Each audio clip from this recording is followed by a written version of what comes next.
So 27th నుంచి కూడా కొంచెం ఎక్కువగా రైన్స్ మాక్సిమం పడడానికి ఆస్కారం ఉంది. ఓవరాల్గా స్టేట్ మొత్తం కూడా రైన్స్ ఉంటాయి. ఎస్పెషల్లీ కోస్టల్ డిస్ట్రిక్ట్స్ ఏదైతే ఉన్నాయో కోస్టల్ డిస్ట్రిక్ట్స్ అన్నింటిలోని కూడా దీని ఎఫెక్ట్ చాలా ఎక్కువగా ఉంటుంది.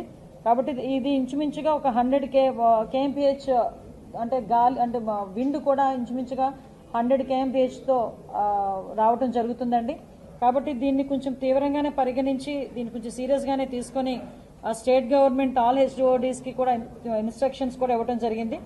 ఓవరాల్గా లాస్ట్ ఎక్స్పీరియన్సెస్ అంటే ఏదో ప్రిపేర్నెస్ తీసుకున్నామంటే అన్ని డిపార్ట్మెంట్స్ మేము ఇలా చేసాం అలా చేసామని చెప్పడం కాకుండా 4 రోజుల ముందు నుంచి కూడా పాస్ట్ ఎక్స్పీరియన్సెస్ ఏదైతే ఉన్నాయో అంటే ఇంచుమించుగా ఒక 100 km/h విండ్ వచ్చిన పొజిషన్స్లోని సైక్లోన్స్ మన స్టేట్లో హిట్ ఇచ్చినప్పుడు ఏ పారామీటర్స్లో ఎక్కువ డ్యామేజ్ జరిగింది, ఏ ఏరియాస్లో ఎక్కువ డ్యామేజ్ జరిగింది అంటే అంత కీన్ అబ్జర్వ్ చేసుకుని అప్పుడు సిచ్యువేషన్ని కూడా బేస్ చేసుకుని ప్రిపేర్నెస్ అనేది తీసుకోవడం జరిగిందండి.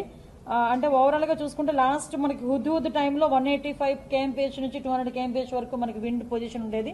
ఈ రోజు మనం చూసుకుంటే 100 kmph వరకు ఉంది. లాస్ట్ 2023లో జరిగిన ఒక సైక్లోన్ ఒకటి ఉంది.